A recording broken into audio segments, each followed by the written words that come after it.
Alrighty. Good morning, everyone. Today on the T Podcast, we have Senior Pastor Sean Walker with the Bayou Church. We're going to be talking with him about the brand new addition to the church campus that was I don't know if you remember Hurricane Delta back in 2020 wrecked their church, and they were able to start for lack of a better words, a GoFundMe inside the church. I've never called it that, but it is. But yeah, to build a new portion of the church that was damaged for their church, and we're going to be talking about that. So sit back and enjoy the talk.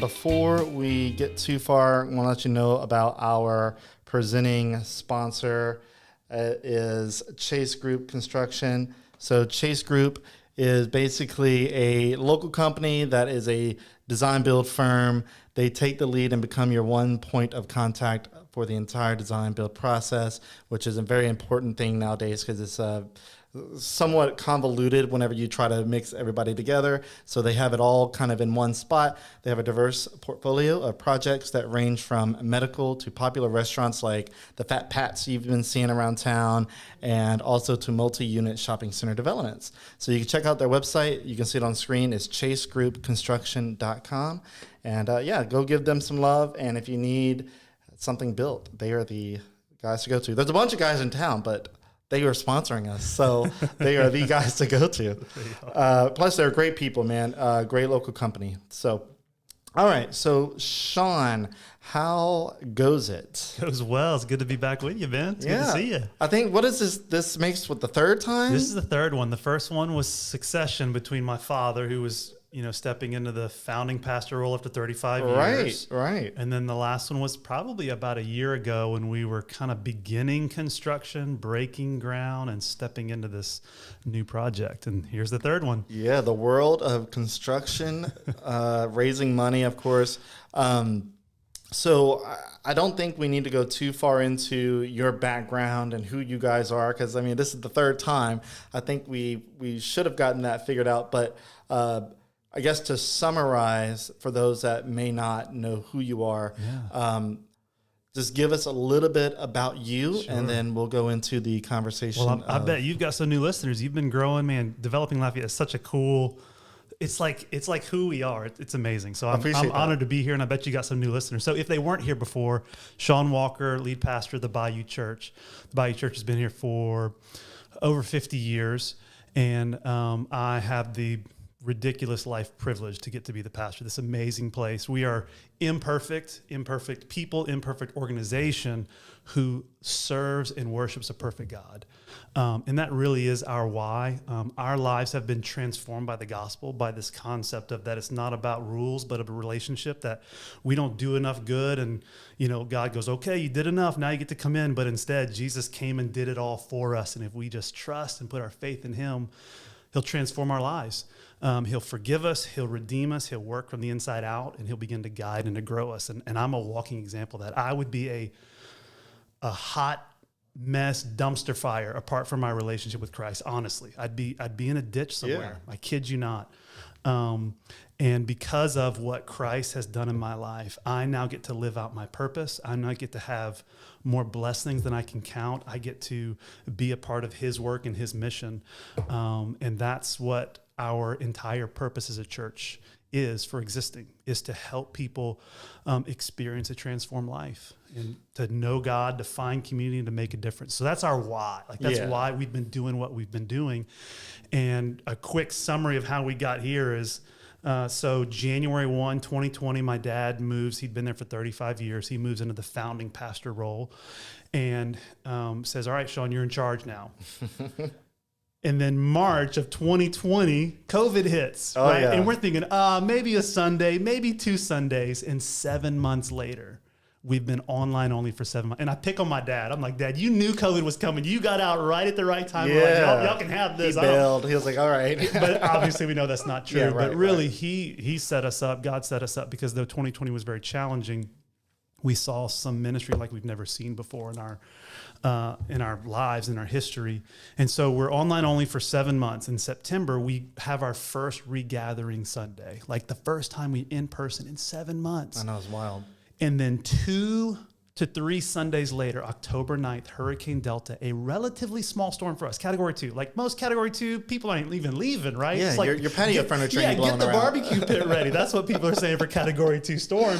And so we're like, okay, we'll just, kind of bunker down and brace and see what happens. Well, as soon as the storm cleared, the building, half of our campus was destroyed. The adjuster came in and said, this isn't Category 2 storm damage. This is Category 4. Yeah. And it basically shifted. We had that old skating rink. It was called Roller City. If you've been in Acadiana a long time, you know. I haven't. So I did see pictures from a while back on y'all's website or some other pictures. But yeah, Roller City, right? Roller City, Wow. man. So we bought that building in I can't remember if it was the 80s or the 90s, but we've had it for a few decades. And we've been basically redoing the inside of it for 20, 30 years. Yeah, and that was the backside of Lafayette back in the day. It was, yeah. There was nothing out there. Absolutely nothing. 2-lane road on College Saloon.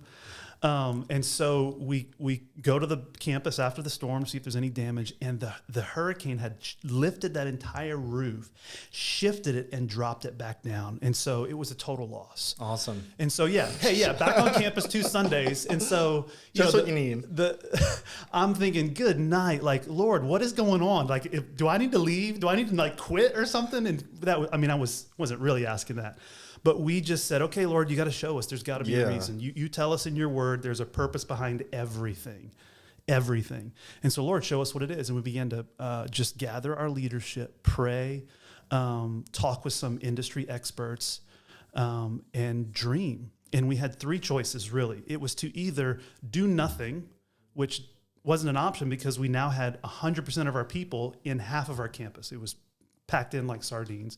So we couldn't do nothing. We could go backwards and rebuild the old skating rink. Right. But it's a 50-year-old building, had a ton of inefficiencies, and we just knew that's not good use of stewardship of resources. Yeah, and sometimes rebuilding a structure like that costs even almost as much or more than just build new. It did. So we worked with an amazing design build firm called Kent, and they presented the options, and they said, look, you can redesign, but because the space is so inefficiently laid out, you're actually going to have to rebuild more square footage. If you start from scratch and you rebuild from scratch, you don't need as much square footage because you're building it inefficient. I mean, remember, we're taking a skating rink and turning it into a church, right? Right. So if you build from the ground up, and so it wasn't significantly less, but it was technically less square footage and less cost. 2, third option, step out and build something new. And so we went for it. We just felt like God closed door number 1, which is do nothing. He closed door number 2, which is to unwisely pour money into what was, but instead go forward. Now, this is my first year. And the size of the project was significant. And I'm sitting here going, Lord, I can't do this.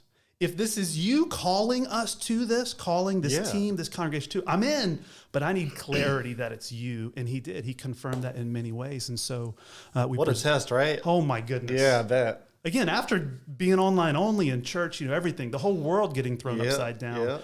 But we knew what appeared to be a setback was truly a setup from God to do something new. Now, again, the purpose, our mission as an organization, as I mentioned, isn't to build buildings. It's not like God's going to call us to heaven one day and go, okay, now tell me how many square feet you built. No. Right. He doesn't care about square feet. We don't care about square feet. What we care about is people. Okay.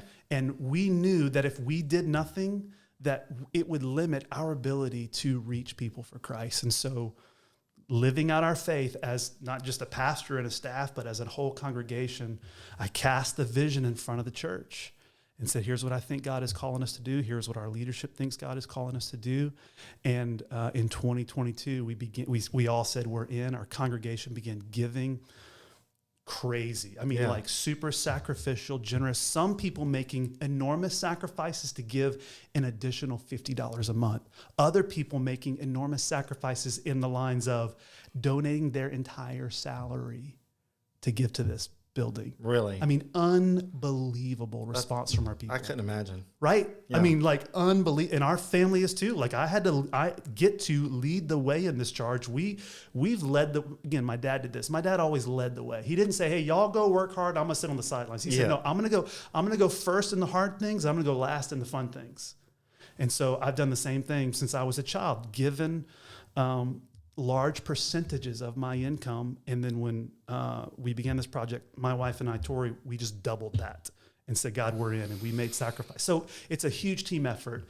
And what's taking place now is that in just a few days, on August 6th, we have our grand opening. Like what was a dream, what was a vision, what was a promise from God is now actually present. And we redesigned our whole campus. We redesigned the whole thing. So this is almost 3 years, right? 3 years later. Yeah, October 9th will be 3 years since the storm. Yeah, it's crazy. Okay, so I want to talk a little bit about the sacrificial giving, and I know I kind of poked fun at the whole GoFundMe talk. I mean, but essentially it was a campaign, a sacrificial campaign, and that's relatively common in growing churches to run like building campaigns to expand, because a growing church. I can't remember the exact lingo that our church was using, but basically they had a study done where, if your parking lot is over 80% occupied, that actually deters people from, like, if they're going to be like walk-in traffic, like just saying, let me go check this church out. If they can't find a place to park, they're not coming. It does. So, growing a parking lot, growing a building to be able to have seats. So if you can't find a seat, you're probably just going to bail. Yep. And even the church that I'm in now, there are times where on a Sunday, it's hard to find a seat. So I sit in the foyer with my buddy and I watch it on the TV. That's what core leaders do right there. I love it. So, awesome. It's just one of those things. So, when it came to the campaign, like, how did you guys approach the church? Obviously, they knew that it was damaged, but like, what was the way you presented it to the church and to prepare them for the idea of giving to the building? So here's what this isn't my vision. This is God's. This is a God-given, God-sized vision. And God gave us the message. Here was the message. Hey, this building so our campus had the roller skating rink, and then we had a building that we built in 2003, which was our auditorium and our preschool. And the skating rink was the kids, students, and we have a second venue where we simulcast the service. It's a smaller venue, more intimate, with a coffee shop. That's what we lost. And so we then moved everybody into the auditorium and the preschool. So doubling up, packed in, and this auditorium in this preschool area is only 20 years old. It's really awesome. It's a fantastic tool. It's where we have our main service, where we broadcast out of, get to reach a lot of people. And so I just stood in there and I said, guys, 20 years ago, a whole bunch of y'all and some who aren't here anymore gave sacrificially. They didn't know they knew you were going to come today. They didn't know your name. They didn't know when you were coming, but they gave 20 years ago. So today you can hear the gospel. Now it's our turn to give, so that those we don't even know, or don't even know when, or don't even know who are going to come, but one day they're going to come to the Bayou Church. They're going to hear the gospel. They're going to walk in hopeless, and they're going to leave hope-filled because you gave. And so now what they did for us then, we now get to do for not only those we don't know, but also for our kids. Like, I'm doing this for my kids. I'm building a church now so my kids have a home church, and they have a church they can invite their friends to. So all we're doing is we're going to do now what they did then for us today. We're going to do it for people in the future.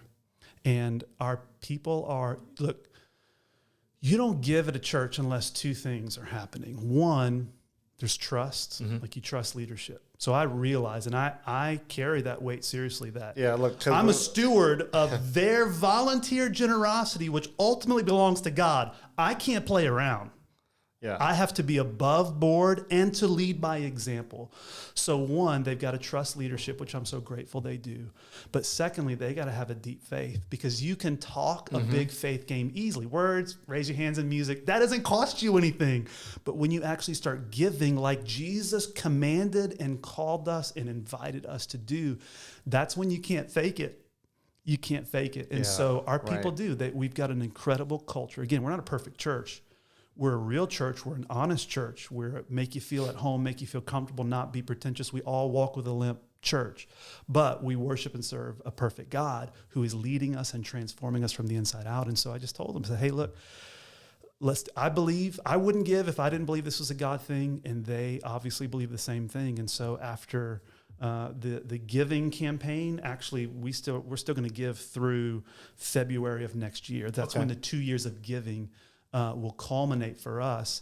But they're continuing to give in incredible ways. And That's because awesome. of it, here's what's cool. Not only are we rebuilding a building, but we knew that our generosity as an organization couldn't stop either. So we've been able to give away a ton of money in our community to people in need. And when we were laying out the dollar amounts for the building campaign, which was a large number, I was like, well, we can't like call all the people who we give to and go like, hey, we've loved giving to you, but we got to pause for 2 years and we'll give to you when we're done taking care of ourselves. We knew that was an option. Yeah. So we committed in that same moment, God, you're calling us to build a building. We're going to continue to give at the same level we've been giving, which is to give away $1 million over these 2 years to people in need and to our local nonprofit organizations that we partner with. So in addition to the millions of dollars to build the building, we are on track to and on pace to, for 4 years now in a row, to give away $500,000 each of those years. Wow. To people in need and to that's wild. organizations in our community who are doing great things. Places like The Hub, which serves our friends who are stuck in chronic poverty. Or the new one, which is really awesome, is Pastor Daniel Kelly with the Harvest Center Church. He and his wife just started the Harvest Learning Center on the north side of town, where they're going to do after school tutoring, as well as Pastor DK, as we call him, is a phenomenal golfer. He's going to teach kids on the north side about the game of golf and how it can change their lives just like it has changed his lives. And so we get to go to them with massive checks and go, hey, we love what you're doing. The Bayou Church, the people want to get behind you. Here you go. Wow. So like on top of, but here's why. Look, is God an unlimited, exponential, infinite God or not? Because if he is, then we've got to live that way. And we can't go, oh, sorry, we'll give in 2 years when we're done taking care of ourselves. And we've been able to do it. So it's been wild. It's been a ride. Yeah. Well, look, we're at that mark where I got to get my other two sponsors in, and then we'll kind of dive into some of the actual nuts and bolts of the building and what's there. And because obviously I could tell you're passionate about A little bit. Yeah. It comes across loud and clear. More or less projecting. You project, and I think that just comes naturally with the position that you've been given. So before we go too far, let's go ahead and get our sponsors in. So we already mentioned Chase Group Construction, great company. We got the Music Academy of Acadiana, Acadiana's top choice for music lessons. Basically, if you want to learn music, they're the go-to guys in Acadiana to do that. They can help you unleash your musical potential. You can learn classes in piano, guitar, voice, drums, violin, saxophone, all the whole stuff. Audio production, kind of like what I'm doing now in a production sense, but I think audio production is more or less mixing the tracks, making sure they sound good, because it has to sound good. And so basically, they're experienced instructors, cater to students of all ages and styles. You can graduate from there, and then graduates have excelled in college and major music competitions, even made it on popular TV shows like American Idol and The Voice. It's founded by UL Lafayette Music School graduate Tim Benson. So anyway, great local school. Their goal is to make music lessons fun, educational, to help foster the next generation of musicians and creative thinkers.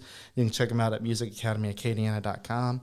And then, relatively new sponsor for us, but we have them on for a while now. So it's Electronic Protection Systems, or AKE EPS. You may have seen the signs.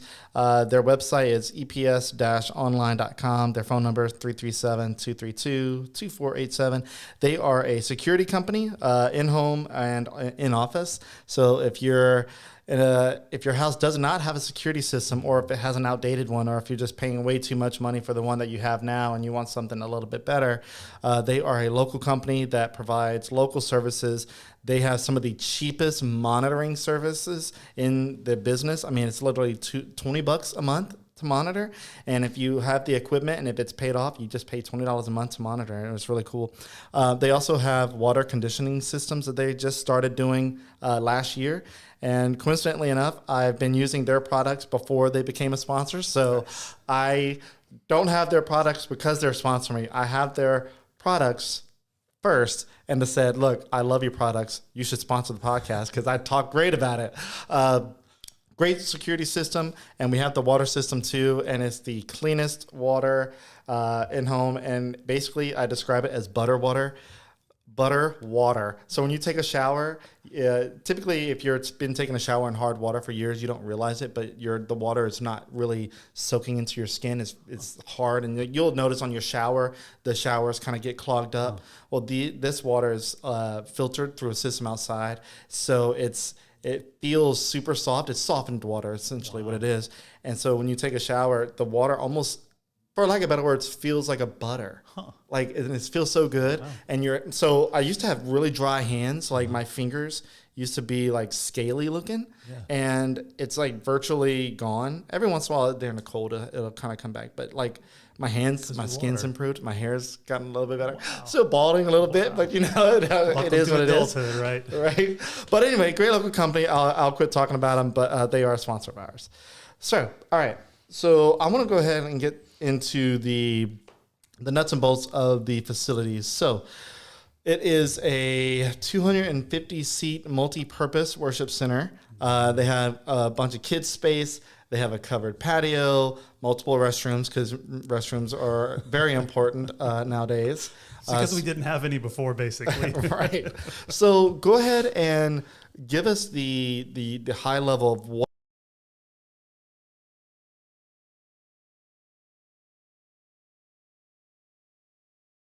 Okay. No problem. Must be important. I think we're still recording. Yes, we are still recording. I don't know why I was trying to go through my iPad. Okay. So, yeah, talk about the building. Yeah. What is there? Obviously, there's a coffee shop as well, which is really cool. It is. We'll get into that a little bit more and some of the stuff that's offered at the coffee shop. But as far as the facility as a whole regarding reaching people, what does that look like? Because you had a space before, it got demolished, and you needed a new space. What was needed for the new space to be conducive to the mission? Sure. Yeah, and that's where we started with, was the why. What's the why behind what we do? And that literally has determined the space. And so everything has been redesigned for those purposes. And obviously one of our greatest purposes on Sunday mornings when we have services for different age groups as well, not just adults, but also preschool and kindergarten through 5th grade. So the building that we lost was kids, students, and that additional venue, the smaller 250-seat venue in the coffee shop. So what we did was we redesigned that space attached to the original building. Yeah, so it was detached at first. Correct. There was 2 separate buildings. Yeah. And so rather than having, previously there were 2 places to check in your kids. So if you had a preschooler, you went to building A. And if you had a kid as well, you had to then go outside, and you know how great the weather here is. I know, it's either hot or raining. 50 days a year, the weather's really awesome. It's those 15 days of cool weather. So they then have to go outside to another building, check in their kid, then go back to the building for church. And if they want to go to the coffee shop, it's on one end of the campus. So again, it was inherited space that God blessed us with that we were grateful for. But we knew, man, let's not go backwards. Let's go forwards. What does the future need? How do we reach people for decades to come? And so we took that building we lost and we redesigned that space. So now there is, we solved all of the functional problems we had. We used to have an unclear entrance. Like, where exactly do I enter? We would have people show up with their preschooler on the wrong end of the campus, right? And we're like, I'm so glad you're here. Welcome, first-time guest, right? But I need you to get back in your car and drive around. Like, that doesn't work. Oh, yeah. So now there's one single clear entrance that you can see. And you want people to come in and stay in. You don't want to send them back out. Oh, man. I mean... like, no, you got to get out. I promise you, we're glad you're here, but get back in your car. Right. No, like that doesn't work. And so we knew we needed to solve that. So we now have one clearance that you can see. If you've driven on College Saloon, you can see this giant overhang, this tall, we call it like this architectural design, this little fin. You can see where to enter. And what's so cool now is when you enter into that space, once you enter there, you can stand in one spot and turn 360 degrees and see everything the campus has to offer. Okay. So no longer separate buildings, no longer navigating from that one central lobby. You can see everything the campus has to offer. So here's what the campus has. We've got our main auditorium, which is about 800 seats. You turn a little to the right and you can see now our single check-in space for birth through fifth grade. So if you've got preschoolers and kindergartners, there's only one check-in counter. Oh, that's preschoolers convenient. go to the left, kids go to the right, and they even connect in the back. And so the preschool is the building that's 20 years old, but we've refurbished new carpet, lights, and paint in there. So that has been totally refreshed. And then what's brand new is the kindergarten through fifth grade space. So brand new venues for kindergarten through fifth grade, 3 separate venues. And so one of the things that's made the Bayou unique and impactful is that we want to minister and to teach and to lead on their level. I love when my kids are with me in the adult service. It makes me feel good. It's cool. But they don't understand what the preacher's talking about. I got to have goldfish and screens and headphones. Like, I get it. There is some value to that. But what we've done is we've created environments for kids to learn about God on their level in music that they understand, with hand motions and with messages that they can understand. My kid will come out and he'll say, "Hey, Dad, I memorized this verse today in church." Well, that's cool. They're not doing that in the adult service, right? I'm having to, be distracted and take care of them and try to manage them. And so not only do they have church on their level, but then adults get to pay attention. Yeah. So we just got a comment, and it's an interesting comment, and it's I can answer this for you. I don't have, but I'm going to bring it up. So Heather Thibodeau says, "Can you go for free," all caps, Absolutely, to this church? Absolutely.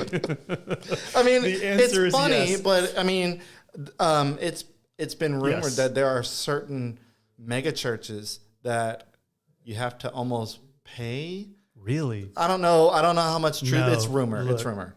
Look, no. This place, we've already paid. We've already given so that people can come for free. Yeah. That's our attitude. I guess maybe with this, where Heather is going with is, will you feel shamed or whatnot to not give? So I know there's typically either an offering plate or anything like that. And so we don't even pass an offering plate. Okay.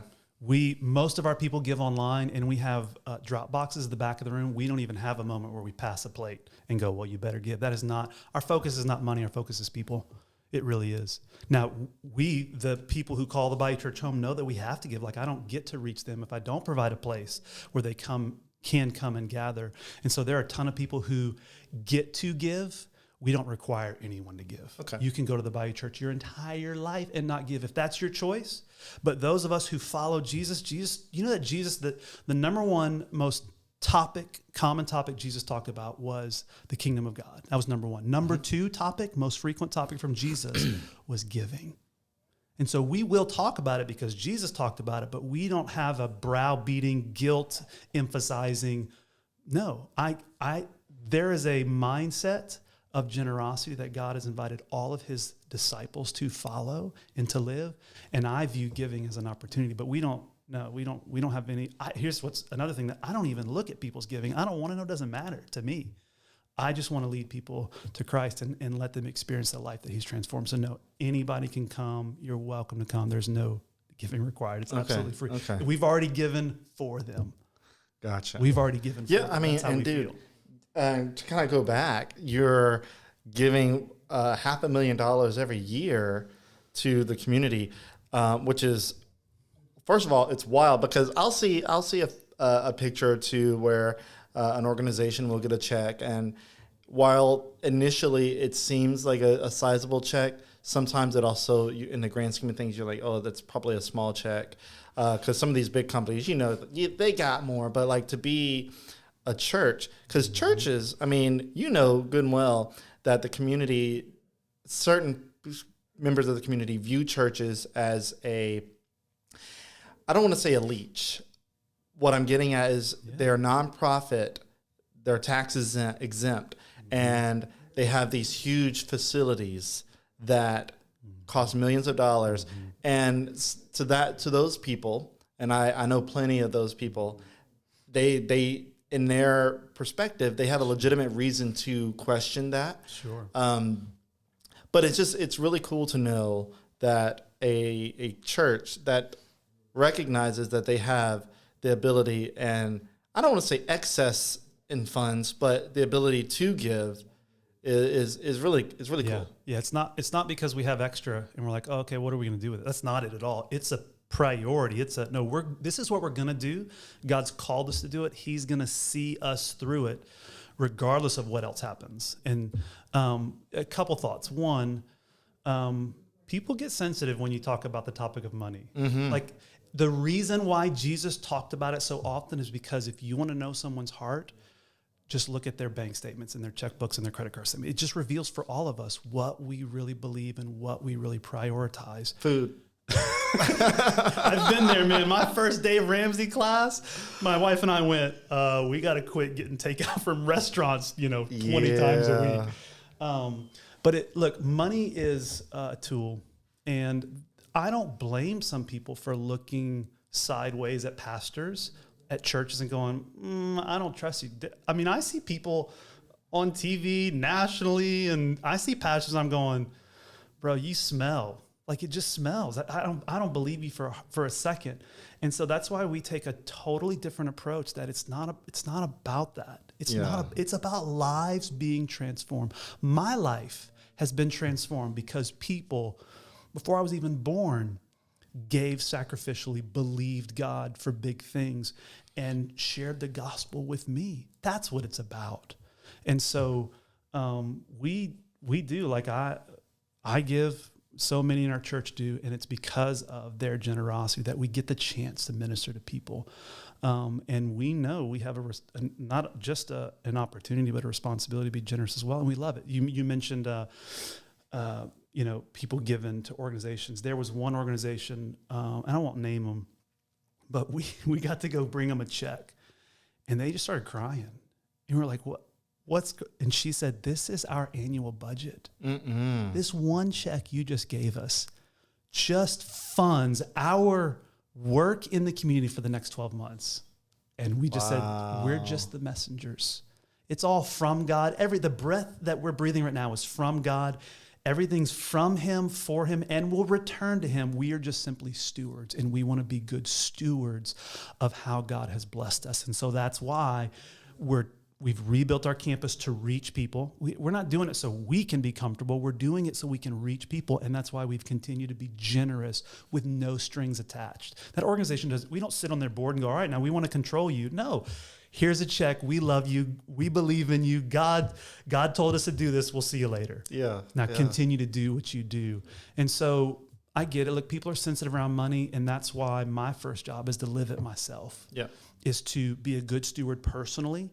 My wife and I have been following Dave Ramsey's principles for years now, and it's changed our life personally. God's blessed us, but we also have been, I don't share numbers of what we give, but we have intentionally we've led the way in generosity. Again, just like my dad, I'm going to sign up I'm going to be in the front of the line for the hard things, and for the good things, I'm going to go get in the back of the line, because that was Jesus's way. That was Jesus's model. And so that is who we are as a church, and so many in our church do that.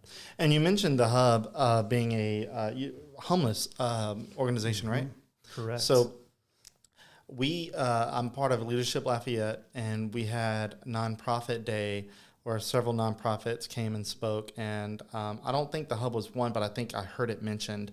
And amazing. Even on social media in the public sphere, when any kind of church, especially whenever I post about a church construction project, people go nuts. Let me tell you, and then I get sensitive on almost any post that I do make. Too. Look, the hater's gonna hate, right? So a lot of the comments are, and kind of going back to money, because that is typically the topic, is why don't churches take the money that they don't have to pay Uncle Sam and build homeless shelters and this and that.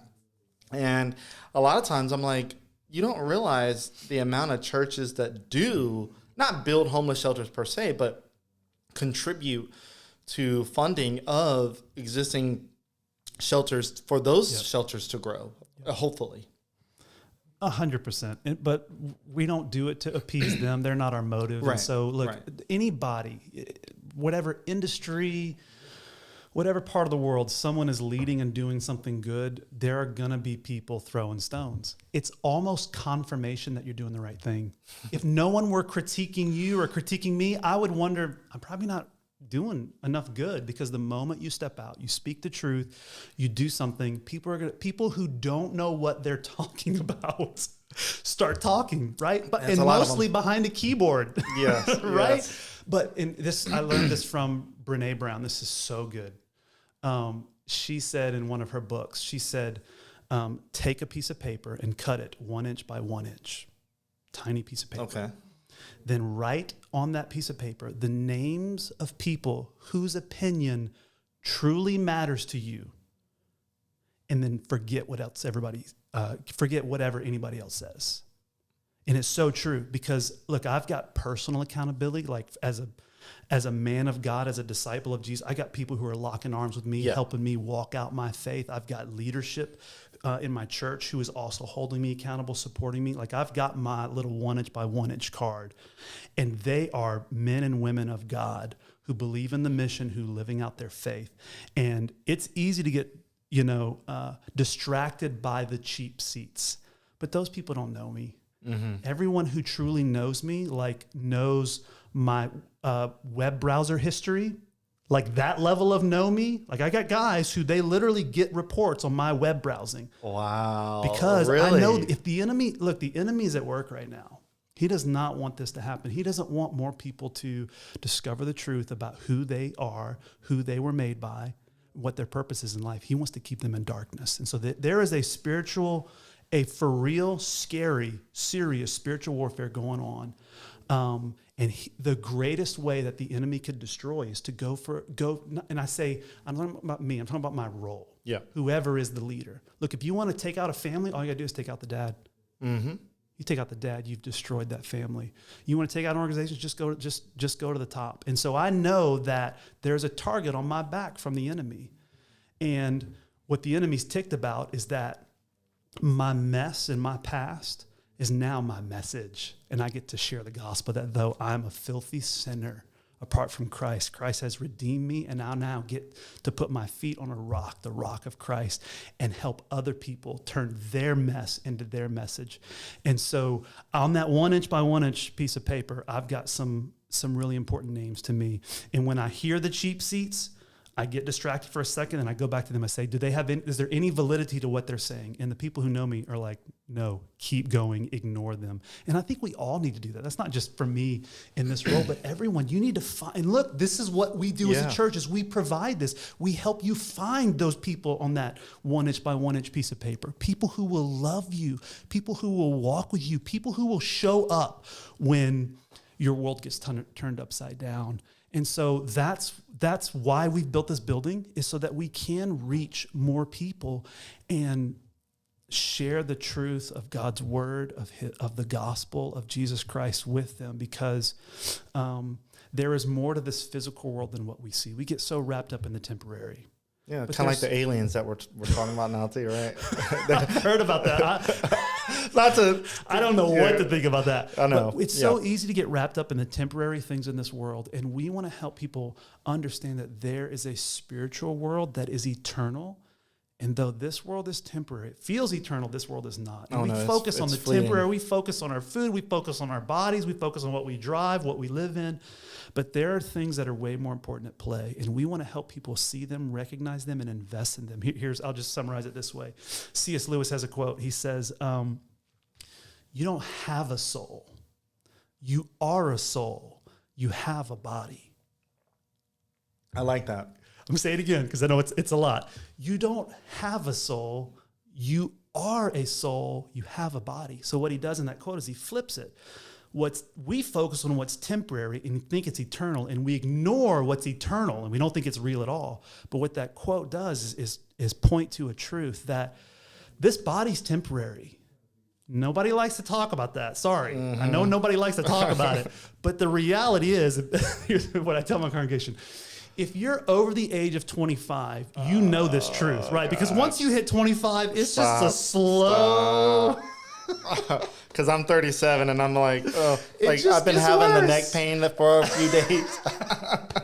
Like, oh, how did you hurt your neck? I got out of my car. I slept wrong. Exactly. So but look, that's okay. That's why we don't need to invest in what's temporary. We need to invest in what's eternal. Yeah. And there are things in life that matter way more than the temporary. And we are called to point people to that. That's why we built this building. Yeah. That's why we've done this. And again, so we could help teach kids this, to make wise choices, to follow after God, to speak the truth, to love your neighbor. Because there are things that matter more than the temporary stuff in our life. Agreed.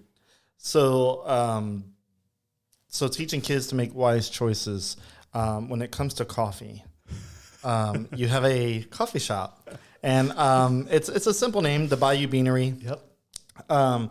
So coffee choices can be wide, and everybody has a different one. Some want oat milk, some want cow milk, some want almond milk, some want froth, some don't, some want it iced, some want it hot. Either way, so the coffee shop that you guys have there, the Bayou Beanery, you guys partnered with the local company Reve to have their coffee beans. I can't believe it's real, but yes, we did. That's cool. And also... equally cool is Caroline's Cookies, to be able to partner with her and to get her cookies there. I think only on Sundays, right? Correct. Yeah. Yeah, we're not open in the week. Yeah, right, yeah. Obviously. Nobody's going... We'll see. Maybe one day. Right now, it's just Sunday morning. Well, do y'all have a Wednesday service? We do not. We have small groups all throughout the week. We have we have like student service on Sunday nights for 6th through 12th grade. We have Celebrate Recovery on Monday nights, people battling big difficulties in their life. And then we've got small groups every morning and every night of the week, but no specific service on Wednesday nights. Gotcha. So Sunday mornings is the only time. So this is crazy. The only, I can't believe I'm pastoring and I get to say this, the only time you can buy Caroline's Cookies, which we all know how ridiculously good they are. Oh, yeah. And the line. The only place you can buy Caroline's Cookies on a Sunday is at the Bayou Church. Isn't that crazy? That's a big one. Look, I'm telling you. So look, this was not our goal. It just happened, and we're honored to get to partner. Yeah, I mean that's really cool. And with Rev as well. Rev is amazing, man. They know how to do it. Yeah. And so here's why. And this isn't like, oh, we're trying to make money. Literally everything. Again, I know people like, oh, they're trying to make money. No, we're not. Everything that is. All of those funds go towards the mission, goes towards giving, goes towards the ministry that we have at the Bayou Church. So I was about to say, before that comment comes, right? I was about to say the coffee's not on God, is it? here's the why. I tell my congregation the sermon doesn't start when I get up to preach. The sermon starts in the parking lot, starts in the lobby. It starts in how clean our restrooms are. It starts in how our check-in process is. And it starts in the feel. And, we understand that culture is really important. And so we don't want to just preach the gospel and have really great music, which Edgar, our worship pastor, is amazing. We get incredible music. So many people do come. Like, man, I just came for the music. And then I heard about God. That's great. I'm going to preach my heart out every Sunday. We're going to have powerful music. But we also know that time before and after service, just connecting with people. Like some people listening right now, they need to come to church this Sunday, not so they can hear a message. They need to come to church this Sunday so they can get a hug from somebody. So somebody can look them in the eyes and tell them, I understand what you're going through. I know it's hard, but it's going to be okay. God's going to use it. Like that fellowship time where you're connected with one another. So knowing how important that is for our church, we literally started with that. That's the first thing we're building is the lobby. A comfortable, make you feel right at home type of space so that people can connect, encourage one another, speak the truth, hug each other, and get each other's back. And so that's why we have a coffee shop and we have Caroline's Cookies as well. So while we're on this particular subject of the structure and the building. So I got some photos, and I'm going to cycle through them so that people can kind of get an idea of what we're talking about. Because you mentioned the outside with the awning and everything else. There's also a courtyard that still looks like it's still in the kind of the progress of it. But so I'm going to go ahead and switch there now. Sure. So this is the image of the, I don't want to say steeple, but it's, for lack of better words, it feels like a steeple. Functionally, it serves the same purpose as a steeple, to say, hey, we're here. This is where you enter. Yeah. So fun fact, I don't know the exact fact, but I do know that there is a fun fact about that sign, is that the support for it is deep. It's a deep sign, because look, it looks like a huge sail. Well, when your building gets destroyed by a hurricane for the second time, that one in 2020, that was the second time. Hurricane Lily 2003 destroyed it. Yeah. Hurricane Delta in 2020 destroyed it. When your building is destroyed twice by a hurricane, it needs to be hurricane proof the next time you rebuild it. I know. Look, and if we ever have a hurricane, I think the first place that I can go to safely is the Bayou Church parking lot, and I'm going to be watching that sign. I'm like, let's see if it's really rated to hold up. So will the engineers who designed it. They're going to be watching it too, going, did we do it right? No, it's really cool. Look, functionally, people didn't know where to enter. They were entering in different places, and so we knew, hey, look, people need to know where to enter, and so that's the purpose of that fin. So the photo I'm showing now is the awning, of course, with the fin, the Bayou Church sign fin, and then this next slide is just kind of a aerial shot from the front of the building, looking down. Yes, and then this next one is just a shot of the courtyard area. That's the patio. So we didn't originally plan it. This is something that we added on, again, for the purpose of fellowship space. So there's a lobby and there's a coffee shop. Just outside those doors, we just put an awning and created some patio space. Again, for those 3 days a year. Do you have fans? We do have fans, and we're going to use it the 3 days of year that it's not 100 degrees outside. No, that's what that is. We also have that field as well, where we've gotten to do really incredible things like host Chick-fil-A's wind-shaped summer camps for kids. Right, and I've heard the commotion from that. Is a lot of kids from your office. Yes, yeah, you're just across the street. So again, it's a tool. We don't worship the building.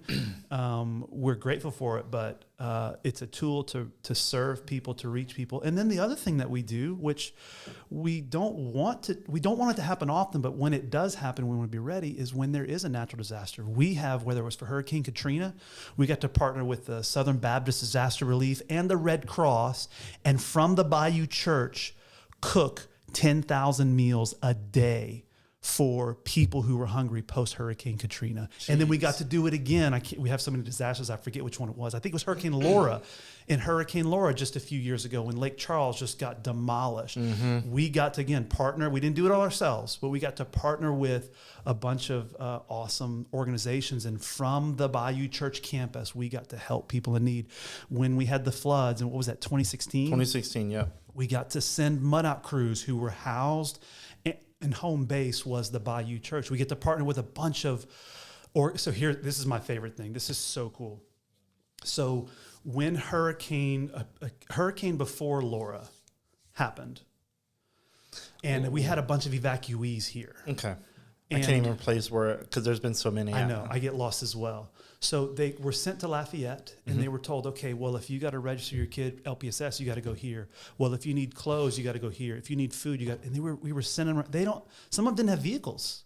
So we were partnering with them, and we got to offer, and they have taken us up on it, to now the next, I think it was for Hurricane Laura, the next natural disaster, LPSS came to our campus. I'm drawing a blank. What's the, I can't remember the names off the top of my head, but all the different organizations, so now they came to our church, and they went in one of our big rooms and went table to table to get to get hygiene. They would go to this table. They would go next door to the next table. And so we were honored to get to partner with them. And so we've designed our campus again to be that hub where everybody comes here, and then the people who are in need, they literally, instead of going around Lafayette, they just went to the next table and got clothes for school or food or hygiene or things like that. And so that's the other emphasis that we designed designed into this building. That's awesome. And we do have a few more photos. Let me go to that. All right. So, gosh, dog. Give me a second. I'm pulling it up. No problem at all. All right. So there's one shot there. Okay. So this is just another aerial shot showing another angle of the building. Yep. So this particular shot, this is the first steps room. So right as I took a tour in mid-construction. Okay. So right as you walk in to your left, I think, correct? Exactly. Is the first steps room. And so our church also has, I think they call it the first steps too. I think it was called Genesis. So the beginning. Nice. Yeah. I like it. That's a great idea. It basically, you can correct me if I don't have it all the way, but it's a place where new members or new potential members come in, and if they want to learn what your why is, essentially, correct. That's where they learn it. And so obviously coming on Sunday morning is awesome. It's the front door. It's the first experience for a lot of people, but there is so much more the Bayou Church has to offer in addition to Sunday morning. And so when people are ready, we call it first steps. This is your first steps. So it's a 4-part class. And we put it on rotation every month. The first Sunday of the month is step 1, second Sunday of the month is step 2, and so on. Every single month we have it on rotation. It's not a 12-step process, is it? It's just 4. Okay. Again, it's a free class. Yep. And so class 1, we share with people, here's the most important theological beliefs we have. The most important, like the great commandment, go and make disciples. Love your neighbor. As you love yourself, love the Lord your God with all your heart, soul, mind, and strength. So the Great Commandment and the Great Commission, go and make disciples. So we teach them the really basic. Look, there's a lot of differing views theologically here in our community. Mm-hmm. And with all due respect, it's not Sean Walker's view. It's not like, well, here's what I believe. Here is what the Bible actually says. I get there are a lot of men, and look, I tell people this from the stage when I preach is, if I preach something that contradicts the Bible, go with the Bible, please, because I'm human. I not only can error, I will error. Yeah. So that's why God's word is our highest and our final authority. And so in that class, we teach here's what God's word says. And we do a contrast study in that class about here are some common theological beliefs in our culture, but here's what God's word says. And so it's a really important, just to know what we believe. We want to be really upfront. This is what we believe. And it's not Sean Walker's theory. Here's the Bible verse that we believe it from. So that's class 1. Class 2, the second week, is our church history and our vision for the future. Here's where we've been. We introduce you. A lot of people do know my dad, Mike Walker, but we talk about my dad and the history of the church and the storms and these moments that are really important to us. And then we talk about the future. Like here's where we believe God's calling us to go. Like here's where we're headed. If you think God's calling you here, let's go. Let's do it together. Class 3 is really awesome. Class 3, the third Sunday of the month, we take people through a spiritual gifts assessment. We just say, hey, let's just talk about you. Let's talk about your experiences. Let's talk about your personality. Let's talk about your spiritual gifts. Let's talk about your passions. And then we help people get an understanding of how they're wired. Like what unique God-given gifts do you have? Because if you don't know you have them, how are you going to use them? Right. And so class 3 is solely focused on them discovering how God has uniquely shaped them. And then class 4 is, look, here are opportunities inside the church and outside the church to go use those gifts, right? Because I believe that we're called to do specifically what God's called us to do. Like I'm not called to sing. I'm not. I can carry a tune in my car with the windows up.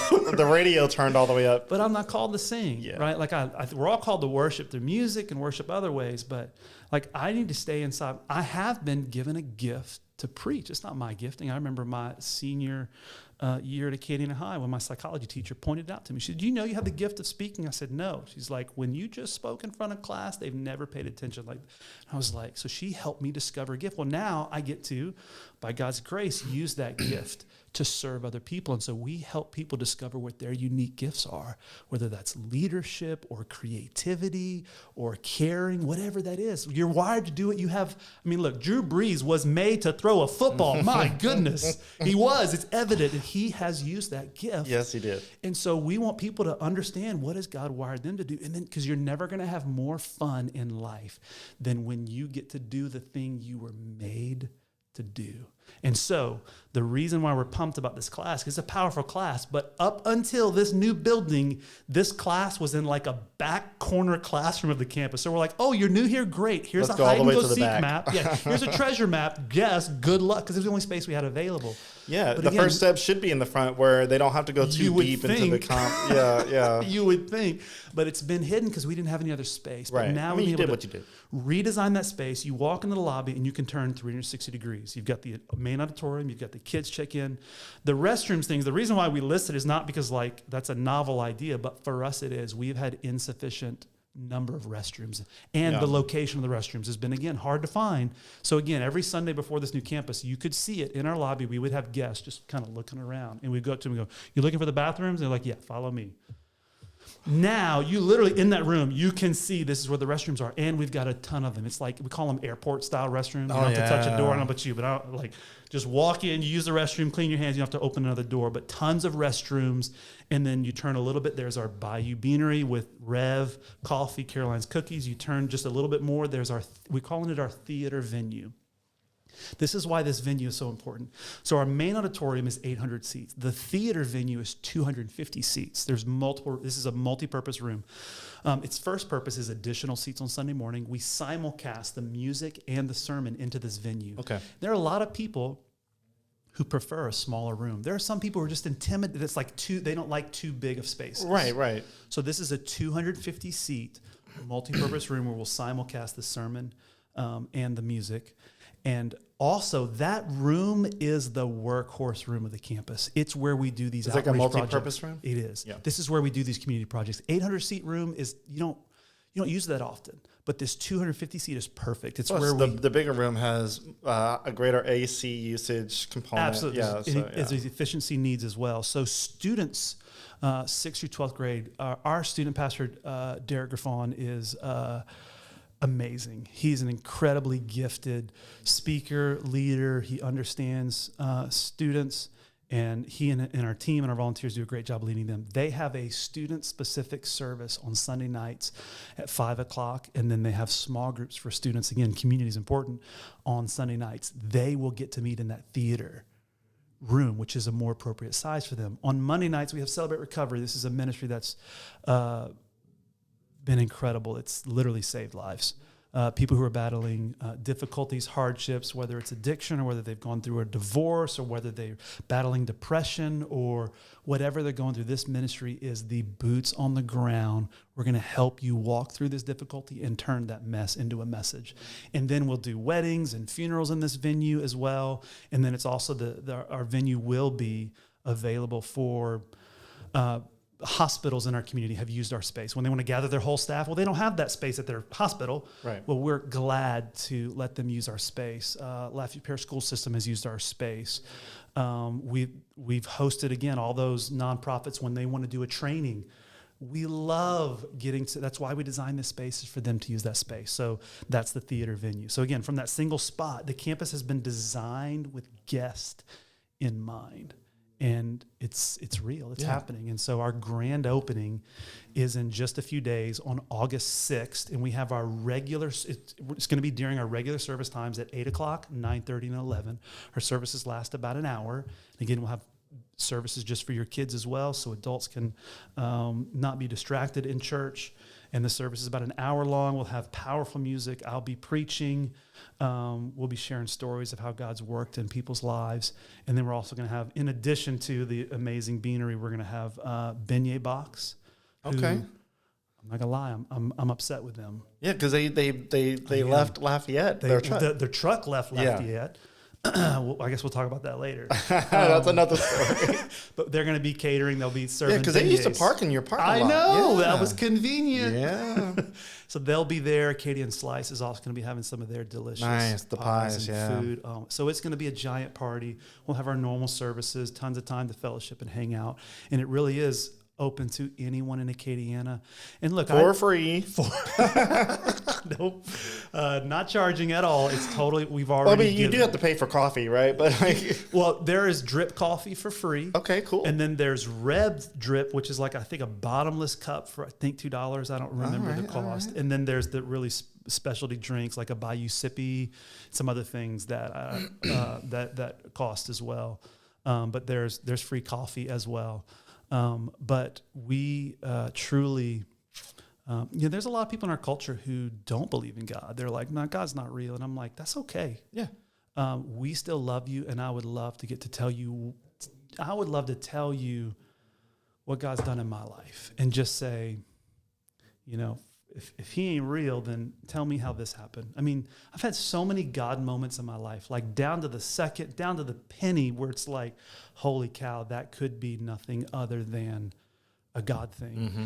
And not only do some people not believe, and I want to just tell them, man, here's why I do, here's what I've experienced. You can't make somebody believe. No, you can't. You basically, you tell them your story, you tell them what in your life, what you believe God has done for you, and then you just hope that may touch them. And you know why most people who don't believe?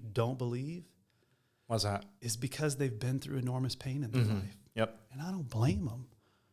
I've had moments when I've cussed God out. Everybody. How dare you allow this to happen? I've been there. But I'm grateful that I had parents who held that space with me and continued to. And I've discovered it personally that what the enemy meant as a setback, God is like my mess, my testimony of the sin that I was wrapped up in, my addictions now get to be my platform to go, there is a God, the pain that I've experienced. I mean, I lost a brother in 2018 to a fentanyl overdose, an opioid. Oh, man. He's a stat.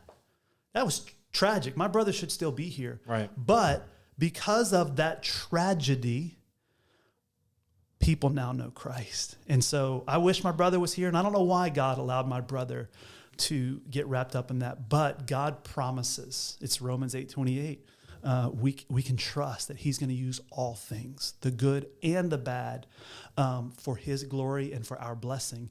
And so the reason why many people don't believe is because they've been through enormous pain. Yeah. I don't blame them. Yeah, I think that's you hit it right. I think that's a lot of it. There are people in my life too that pretty much express some of the similar things without saying that exact thing. That's what it stems from. Right. And so what we invite, not going to force them to, what we invite them to do is to help them to process that pain, because there is healing on the other side of that pain, and there is purpose on the other side of that pain if they will turn to God, let him help them interpret it and see it. We're all going to go through pain in our lives. Yep. And the other thing is that there are some people who believe in God, but they're mad at him. Mm-hmm. And that's who I love getting to serve and talk to and listen to, just to hear their stories. And there's so much, there's just like there are with anybody, any public figure, there are tons of lies. Very few people know the real story. The same thing applies to God. There are so many people who have beliefs about God, but they've never read his word before. They've never read God's words. They don't want. What did God say? Well, you don't know. You didn't listen. I would love to tell you what God says, because a lot of people think that God is only after your money. He's only this like cosmic policeman. Right.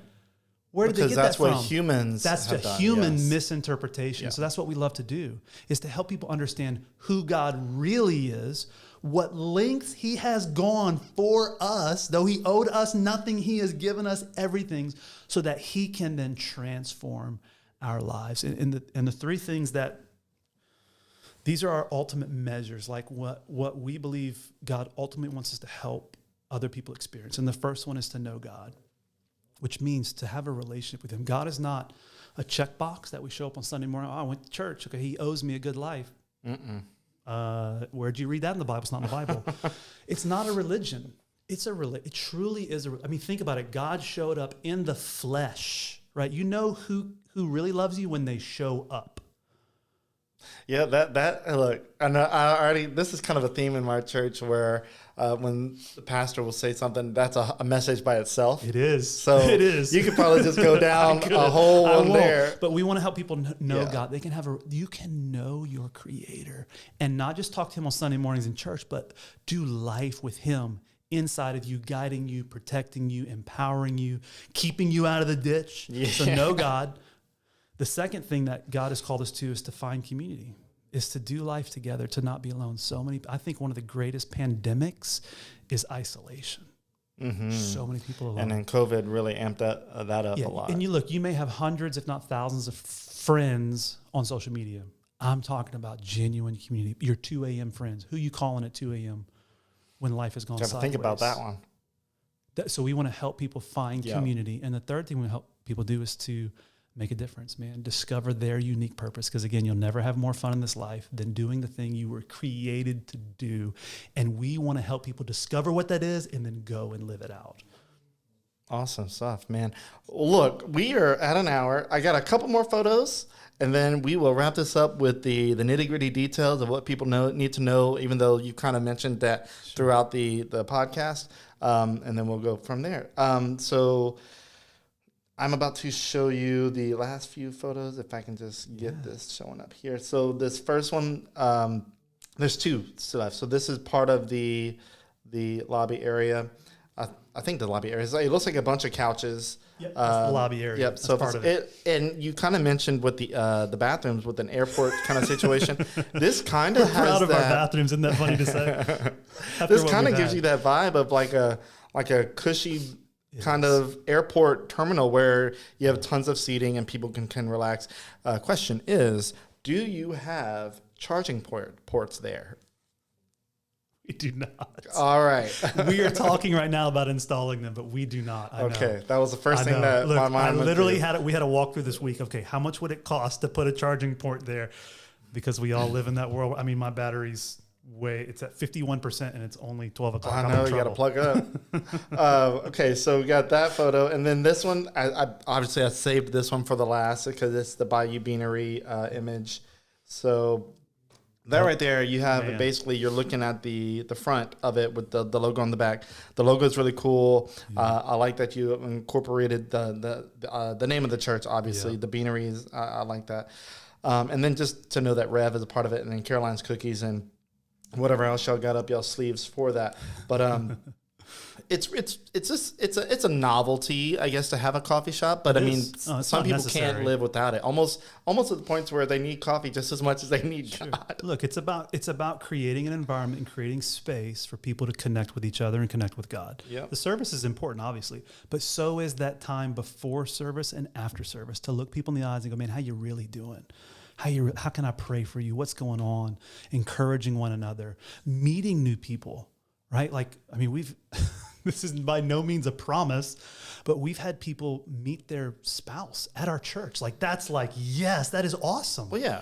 Right? So you'll meet new people. Better than a bar. Right? It can be. Look, I mean, I know some people met in a bar. And they're probably happy, right? We'll take it, right? But you meet not just, I've met, there's a guy in our church who changed my life. One of the things that I've gotten into is running here in Acadiana and love doing it.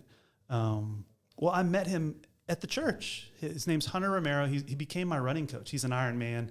We joined a small group together. We literally met cold turkey. Like, oh, what's your name? He said, my name's Hunter. I was like, oh, my name's Sean. He's like, oh, you got a small group? I was like, no, I'm actually looking for one.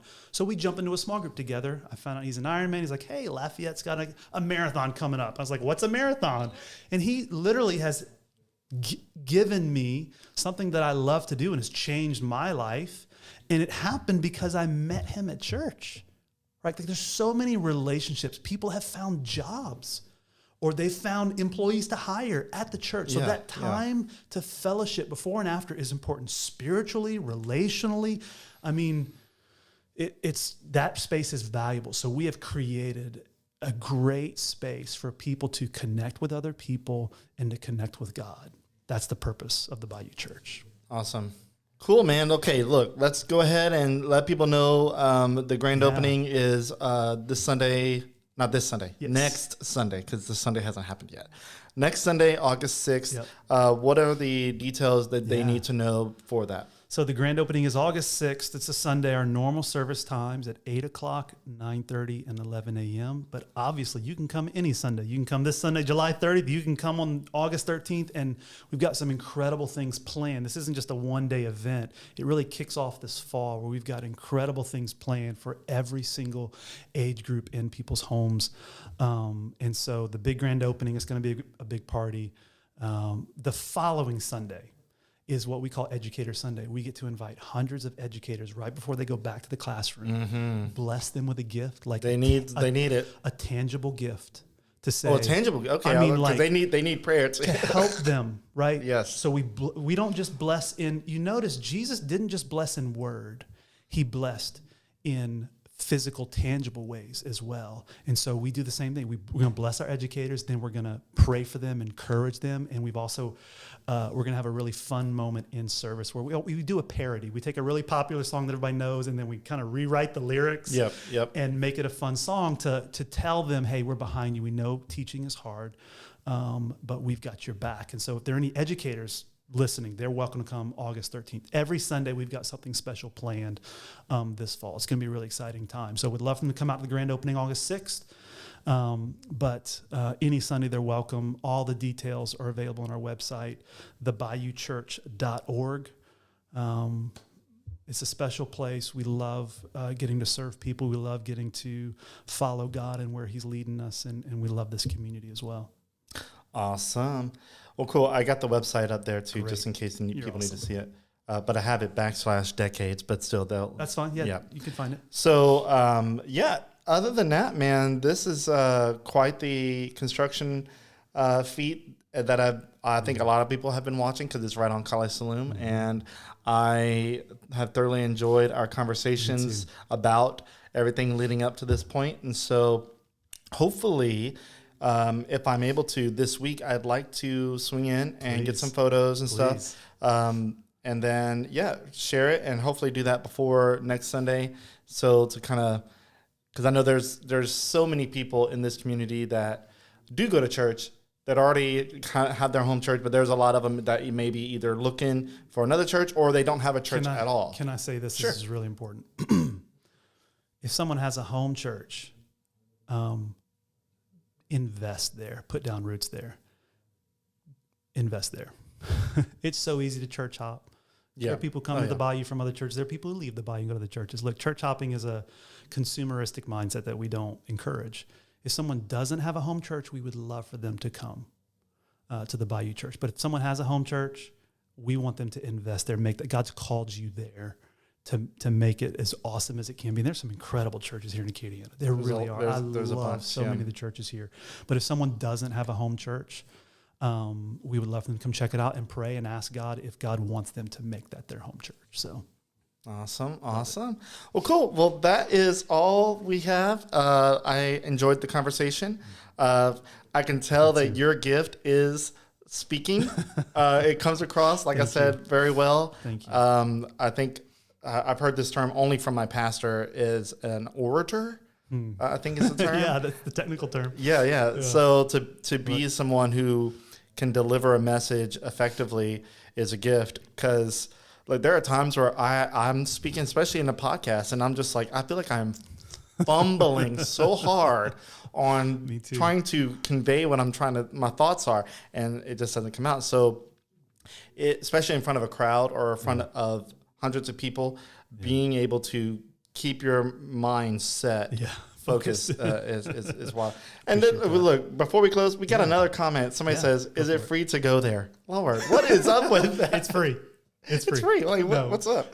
It absolutely is free. Like I said before, those of us who call the Bayou Church home, we've already given so that it can be free for them. We want them. Here's what I say from stage: is to our first time guests, we don't want you to give. We've already given for you. We only want you to receive. That's what we want you to focus on. So we've already given for you. We only want you to receive. So 8, 9:30, and 11 every Sunday morning, and there's even more other days of the week. So come and check it out. It's a special place. Yeah, and that same person is delivering another comment, and I see where he's going with this now. Sorry, Kevin, but I will tell you the comment. He says, "What kind of plane do you have?"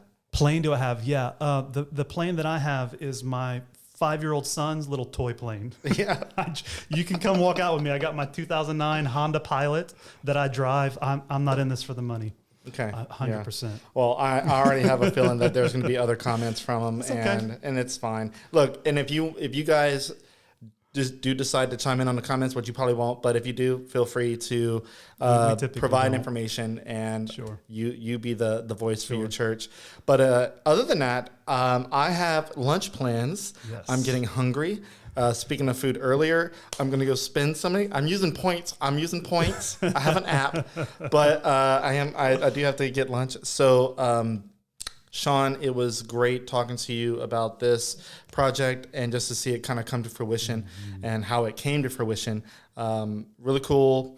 And I wish you guys all the best with it. And hopefully you reach more people that need it and need help, and hopefully save lives, of course, with the process. So anyway, with that, hopefully you have a great weekend. It's Friday. Awesome. And hopefully you have a great grand opening, and I look forward to hearing about it. Thank you, Ben, very much. All right, guys. Well, that is it, and I hope you enjoyed the podcast. We'll have the audio version up at some point. I have several episodes to edit, but we'll have that up. Anyway, enjoy your weekend, and we'll see you in the next one.